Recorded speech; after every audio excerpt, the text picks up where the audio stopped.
I want to begin with a disclaimer. This video is essentially a remake of a documentary produced in the 1990s by Halaqah Media. The information remains relevant today, and I believe it's important for everyone to be aware of it. Halaqah Media did excellent work back in the 90s, but they have since disappeared, and I'm not sure what happened to them. And don't forget to like and subscribe for more intriguing content. Bismillahirrahmanirrahim.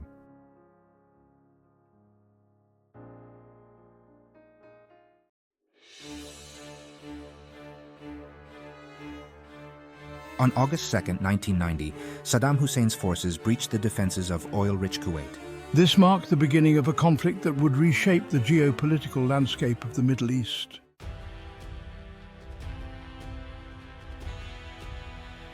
Fearing an Iraqi invasion of Saudi Arabia, the United States and its coalition allies deployed to the Arabian Peninsula to establish a deterrent force known as Desert Shield. This led to diplomatic talks, negotiations and counter-negotiations that deteriorated into a hopeless situation by August 17, 1991. Desert Shield eventually evolved into Desert Storm.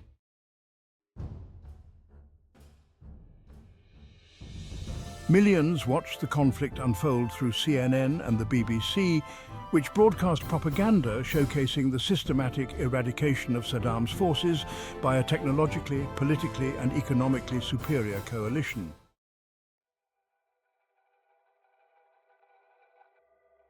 However, what was less known was that from the outset, the war was orchestrated, controlled and manipulated by an elite group.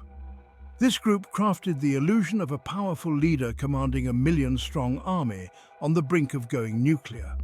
A man who had seized control of 1/5 of the world's oil overnight.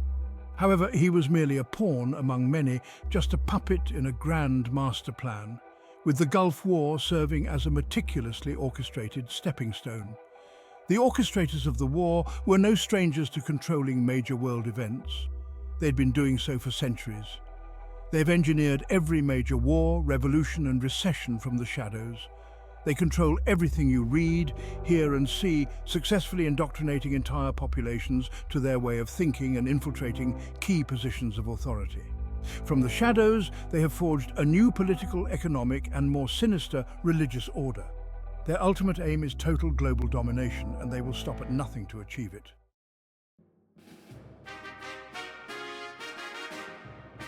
Former US President George H.W. Bush outlined this goal in a speech on 11 September 1990, in which he mentioned the New World Order. What is at stake is more than one small country. It is a big idea, a New World Order. However, this global plan did not originate in the White House offices.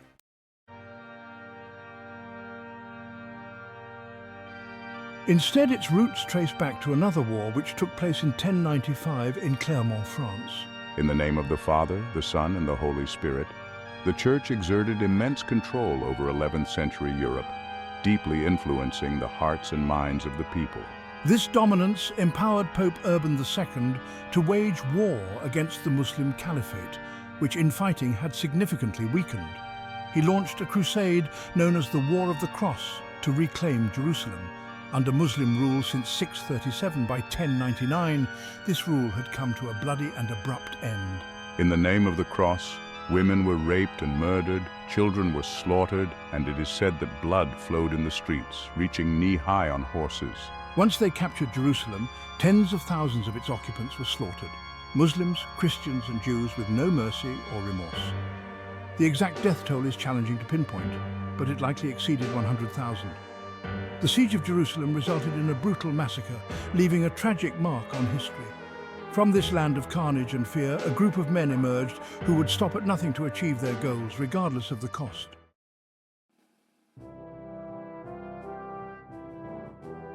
"20 years after the capture of Jerusalem, the Dome of the Rock was seized by a band of warrior monks known as the Knights of the Temple of Solomon, or more simply, the Knights Templar.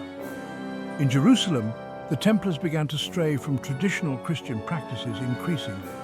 They delved into the secret arts of Kabbalah, an ancient form of Jewish mysticism that included dark rites and rituals.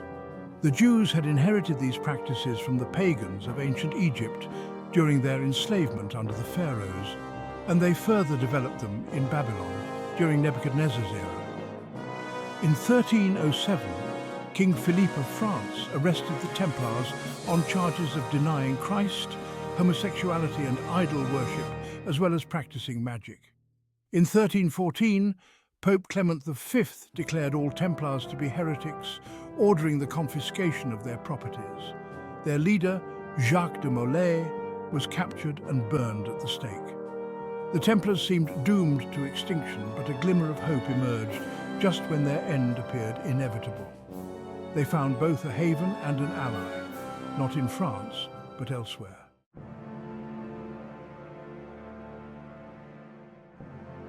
They found refuge in Scotland, a nation fiercely struggling for independence against the English.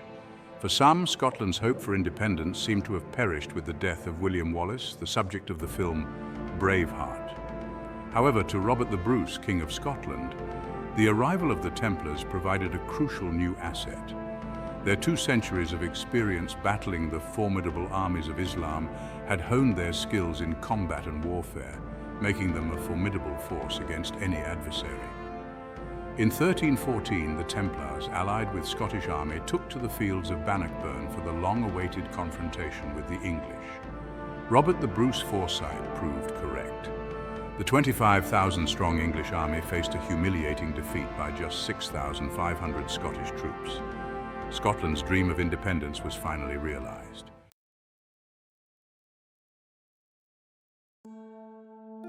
In 1717, the Templars resurfaced in Europe, having grown in both number and strength. They were now poised to reinvent themselves with a new identity, shedding their former reputation. Their credibility was established by none other than the English monarchy and aristocracy.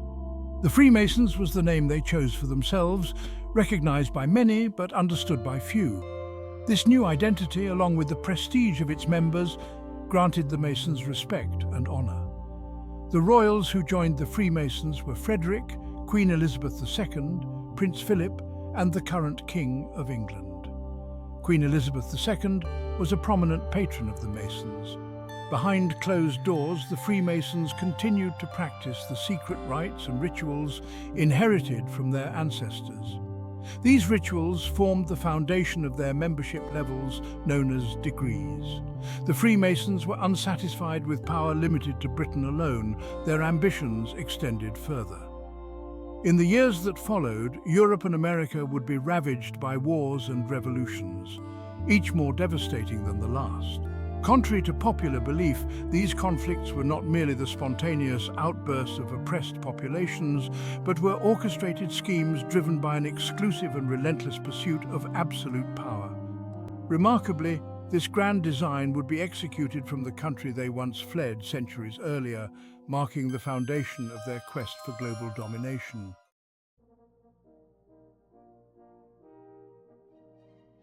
In 18th century France, the stark contrast between the impoverished masses and the opulent aristocracy created a significant divide. The Freemasons capitalized on this disparity to advance their quest for power, leading to one of the most significant upheavals in French history. They exploited the growing resentment among the French populace by waging a meticulously orchestrated propaganda campaign. The Masons gained complete control over the media, using it to shift public opinion. Newspapers were mobilized to advocate for the abolition of the monarchy and establish a society based on liberty, equality, and fraternity. The Freemasons leveraged their substantial wealth to shape the political landscape, with politicians funded by them promoting Masonic ideals.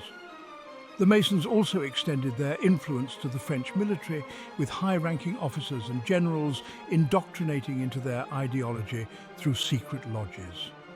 With the people, politicians and military of France under Masonic influence, the Freemasons were ready to act. On July 14, 1789, a crowd stormed the Bastille, a prison in Paris. This defiance against the French authorities sparked a widespread reaction across France. Villagers and townsfolk voiced their animosity toward the system, symbolized by the monarchy. However, it was not until 1793 that the intensity of French anger began to subside. On January 21st of that same year, King Louis XVI was executed before a crowd, marking the end of the French monarchy and opening the door to another Masonic-controlled state in Europe. With the monarchy abolished, it appeared that nothing stood in the way of the Freemasons achieving complete control over France. However, the unfolding events would place the Freemasons in a significant predicament, with the subsequent developments deviating from their original plans.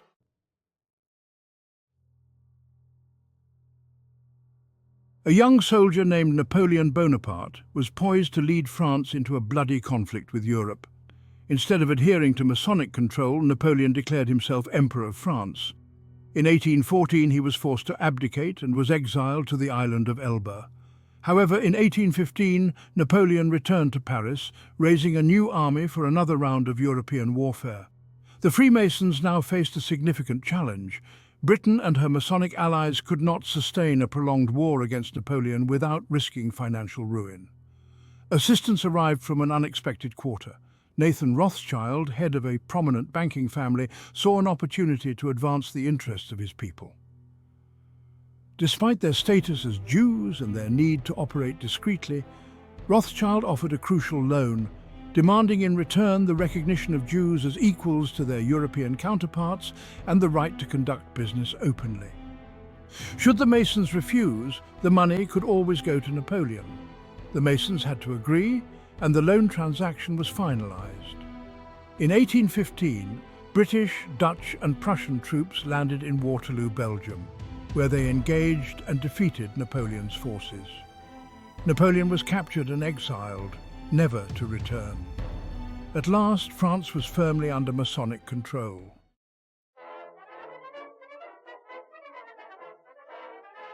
When the so-called Founding Fathers of America arrived at Plymouth Rock, they brought disenfranchised individuals and the Freemasonic influences of Europe.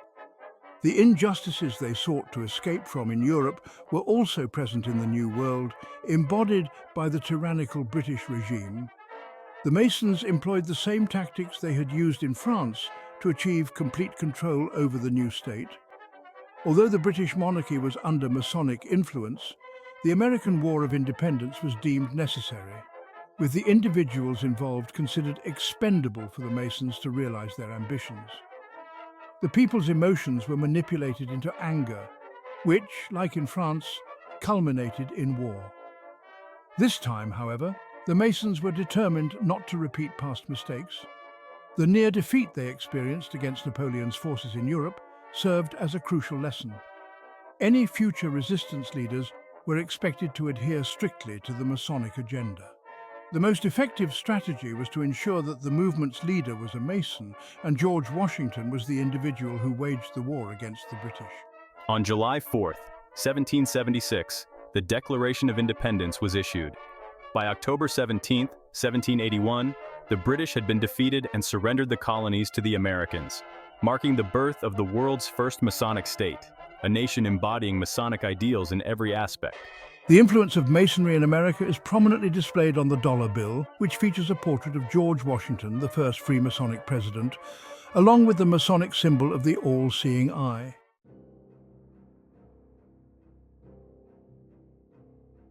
Their tools are embedded in your daily environment, subtly influencing you and your children. Modern media, television, cinema, video games, the internet, popular fiction and music play a significant role in this process. These media channels provide a vast amount of information you absorb, consciously or unconsciously, shaping your perceptions of society, ideals, morals, and the distinction between right and wrong. The media presents various perspectives on how societies and economies should be structured daily. These media outlets are crucial in shaping an individual's worldview and understanding of existence.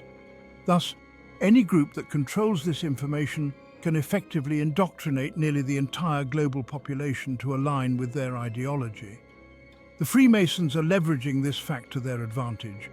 Particularly through the entertainment industry, the Masons condition people to their way of thinking, either overtly or subtly. Their methods may vary, but the goal remains consistent: to instill their beliefs, ideology, and objectives so that they become perceived as one's own.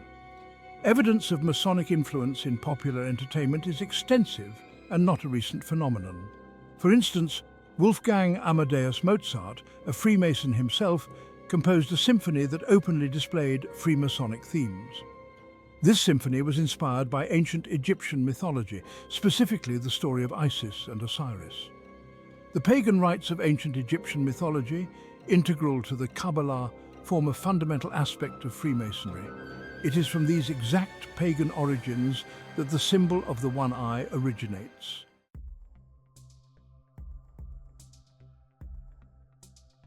Evidence of Freemasonic influence is also frequently seen in popular music. Michael Jackson, celebrated as the King of Pop and widely regarded as one of the greatest entertainers of all time, is best known for producing the world's best-selling album. While his association with the Freemasons is not widely recognized, his album cover features intriguing elements. The cover displays the Freemasonic symbol of the all-seeing eye and an image of a watery lake with flames burning in the background, suggesting that entering the water might lead to a fire. Additionally, the cover depicts a bald man, recognizable to those familiar with the occult as Aleister Crowley. Crowley, a Freemason who later became a Satanist, authored a work that claimed it would one day supersede the Quran as the guiding law for humanity. The connection between Freemasonry and the occult extends further into the music industry. Many products from this Masonically influenced industry contain subliminal satanic messages. One method used is backtracking, where hidden messages are embedded in soundtracks so they only become discernible when the track is played in reverse. When played normally, these messages are inaudible to the listener, but the subconscious mind can still perceive and process them. Over time, these messages can be stored in the subconscious, potentially influencing a person's behavior or judgment. Backtracking functions similarly to hypnotism or brainwashing, possessing the potential for significant psychological impact. A notable example of this technique is in Madonna's famous album, particularly in the song Like a Prayer. When played backwards, the words, "O hear us, Satan," are audible. The Freemasonic symbol of the one eye also appears in the video for one of Madonna's songs, where she is depicted with the eye emerging from her forehead.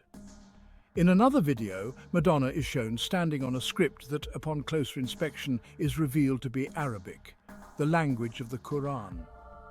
Another example of backtracking is taken from the group The Eagles, and the song is called Hotel California. The words "Yeah, Satan" can be heard when the song is played backwards. In addition to containing this message, the song itself is a story in its own right. The California of the song is not a hotel, but a street in America called California. It is on this very street that the headquarters of a church were founded, but it was not the type of church that one may think.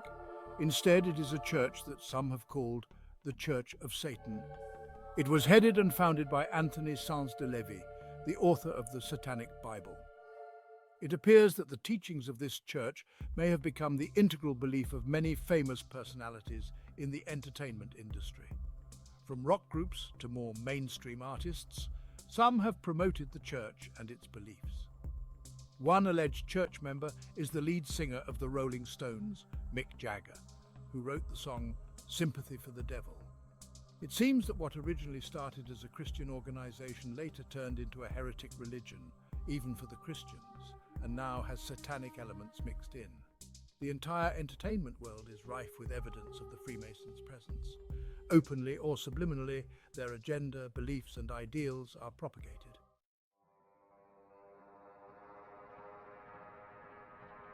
This is especially evident within the film industry. On the big and small screens, from big-budget Hollywood films to simple cartoons, the Masons have not left anything to chance in promoting their message of a global government. Matt Groening, the creator of one of the most popular cartoon series in television history, is a confessed anarchist. He has openly declared that he wants to get his political ideas across in his work, but he wants to do this in such a way that people will find it easy to accept his ideas. He chose to do this by using a clever little cartoon called The Simpsons. What exactly is The Simpsons teaching us and our children's? The show embeds numerous lessons, including a disregard for authority, both parental and governmental, the idea that bad manners and disobedience are paths to social status and that ignorance is trendy, while knowledge is seen as unfashionable. Particularly concerning are the Masonic undertones in one specific episode, where Homer Simpson becomes obsessed with a secret society called the Stonecutters. This group bears striking similarities to the Freemasons. Upon joining the Stonecutters, Homer is discovered to have a distinctive birthmark, which leads the members to proclaim him as the chosen one, foretold by a sacred parchment to lead them to glory. With his newfound status and honor, Homer begins to believe he is divine, saying, "I always wondered if there was a God, and now I know there is, and it's me." Some might dismiss it as just a children's cartoon, a harmless bit of fun. However, the influence wields makes it a powerful tool for propaganda, subtly indoctrinating viewers without their awareness. The show's creators themselves admit to embedding their political ideas into the content in a covert way. Domestic television, with its extensive reach, can spread ideas more widely than movies or cinema. Through this medium, new concepts are being introduced to the public. The concept of one global leader. Rudyard Kipling, renowned for his book The Jungle Book, and he is also a Freemason himself, authored a book titled The Man Who Be One King, 1975. This book was later adapted into a high-profile Hollywood film starring Sean Connery, Michael Caine and Saeed Jaffrey. The story follows two soldiers who venture to a remote country on the edge of India, rumoured to be rich with treasures once ruled by Alexander the Great. Upon their arrival, the soldiers are captured by the local inhabitants, the Kafirs, from the land of Kafiristan. Just before their execution, a necklace bearing the Masonic symbol of the one eye is discovered on one of the soldiers. The Kafirs, believing this symbol signifies divine power, revere him as a god and attribute to him the gift of immortality. Initially seeing himself as a king, the soldier gradually comes to believe himself as a god, embracing his newfound divine status. From a Muslim perspective, the parallels in this story are particularly intriguing. The Hadith, which are prophetic sayings of Muhammad, peace be upon him, predict the rise of a figure from among the Kafirs, meaning infidels in Islam, who will be marked by a single eye and will ascend as a global leader. This figure is prophesied to initially claim kingship, later declare himself a god, and appear immortal until a designated time.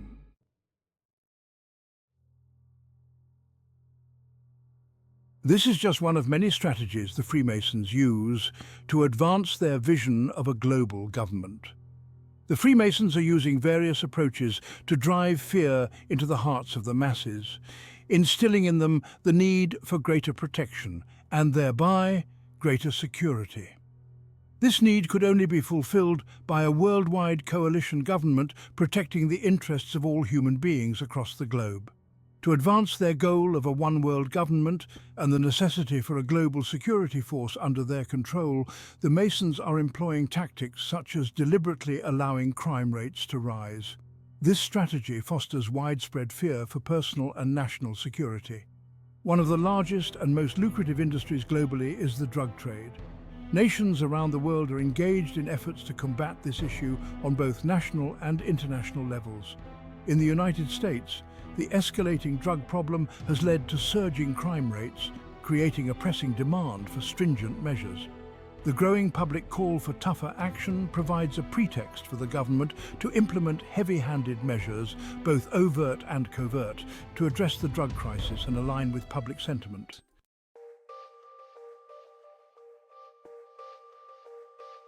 During the 1960s, it is believed that J. Edgar Hoover, then FBI chairman, permitted the drug trade to proliferate within African American communities to weaken their resistance to systemic inequalities.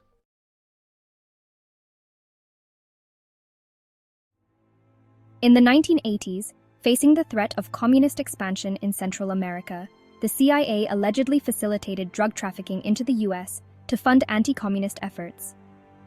Senator Jack Bloom, who served on an investigative committee, has confirmed these allegations.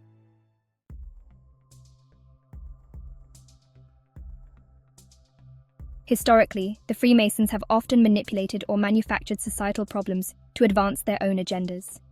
The escalating drug crisis in America has provided authorities with ample justification to implement more stringent and extensive measures. Major transatlantic, American, and Latin American operations have already been launched to tackle the epidemic. It is only a matter of time before there is substantial support for a robust global response. Freemasonic governments today rely on distorting facts and employing biased statistics to further their objectives. By amplifying public fears about rising crime rates, drug abuse, and terrorism, they foster a demand for enhanced national and global security.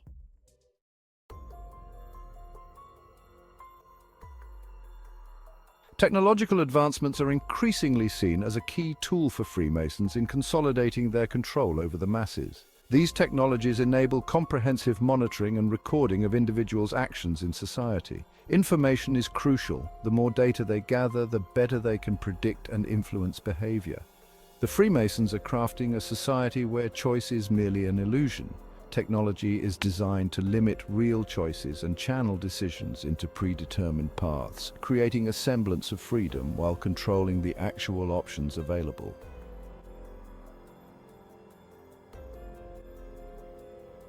The development of extensive monitoring systems and comprehensive databases for personal information is already in progress. Efforts are advancing rapidly to consolidate personal details, including banking, driving licenses, and national insurance information, into centralized digital formats. Currently, these details are kept in separate systems, but plans are underway to consolidate all information onto a single identity card. This would enable complete monitoring of all purchases, transactions, and personal data with just a touch of a button.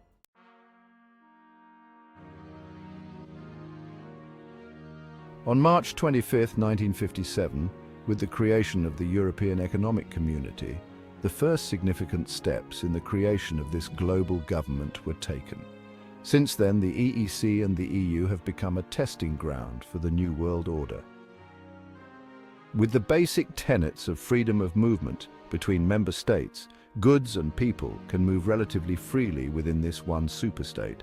The plans are already underway for the establishment of complete monetary union, and the powers of the governmental body of Europe are growing every day, paving the way for complete political and legislative union.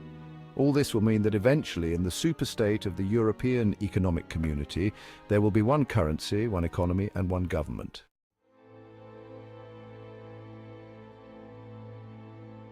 During the same period, the AIDS epidemic emerged, primarily affecting populations in Africa and among minorities in America.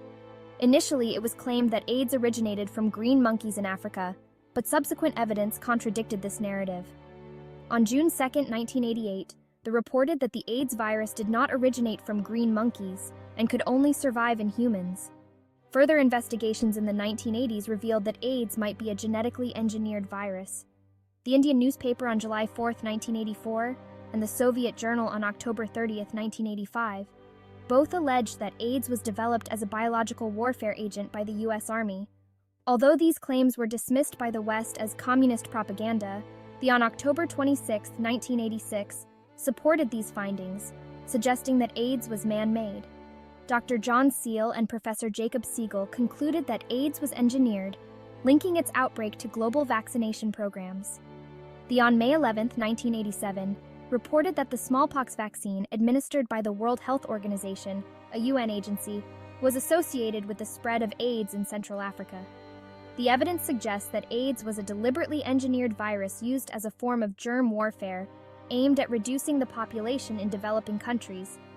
This strategy aligns with the Freemasons' goal of achieving global domination through economic and political control.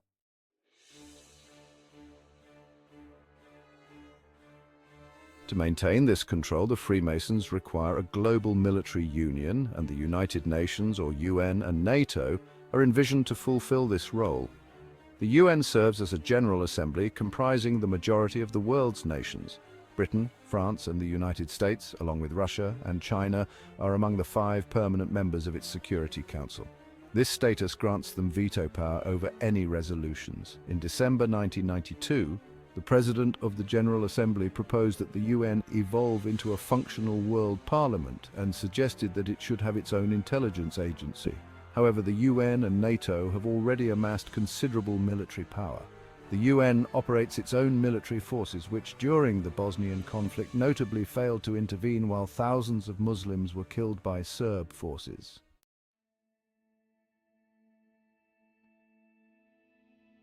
However, as the world suffers under the weight of the corruption and injustice they have imposed over the centuries, a long-forgotten force is rising. Now, the Freemasons face a new adversary, one they thought they had eradicated, but which refuses to submit to their malevolent schemes. This adversary is Islam, and against it they have declared war. Muslims have been warned about a significant enemy who would challenge them, the last prophet of God. Muhammad foretold that this figure would emerge after the Muslims had conquered Constantinople.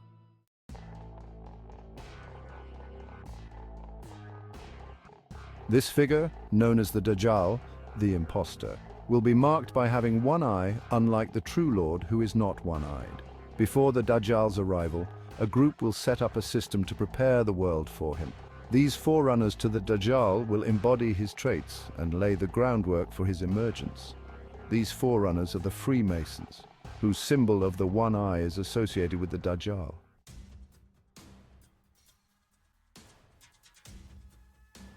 During World War I, the Freemasonic governments succeeded in dismantling the Islamic Caliphate and annexing its territories. The region, now known as Iraq, was placed under British mandate. Following Iraq's independence, the United States took a keen interest in the country. To prevent a potential Islamic uprising, the CIA supported the Ba'ath Party's rise to power, installing Saddam Hussein as the leader and making him an ally of the Masonic states. When Kuwait began raising its oil prices, it severely impacted Iraq's struggling economy. Despite warnings, Kuwait ignored the threats, escalating the situation until Iraqi troops were mobilized at the border. The Freemasonic media reacted with shock and outrage, particularly in the United States. However, it is reported that both the US ambassador to Kuwait and the CIA were aware of Iraq's intentions and the impending invasion. After the Gulf War and the War on Terror, Western powers, deeply invested in oil due to their reliance on cars and road transport, industry and the military, understood the strategic importance of controlling this resource. Although the technology for mass-producing electric vehicles exists, efforts to implement it have been very slow. This is because oil is essential to sustaining their global dominance. Puppet regimes are key to the West's control over Muslim nations. Without the fragmentation of wealth and the presence of false leadership, nothing would stop the rise of genuine Islamic movements. Unity among Muslims is seen as a significant threat to the agendas of those who seek to undermine Islam.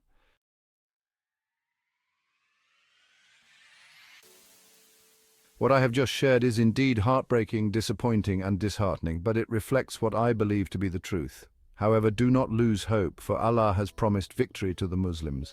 How this will manifest is known only to Allah, but His promise is certain and will be fulfilled.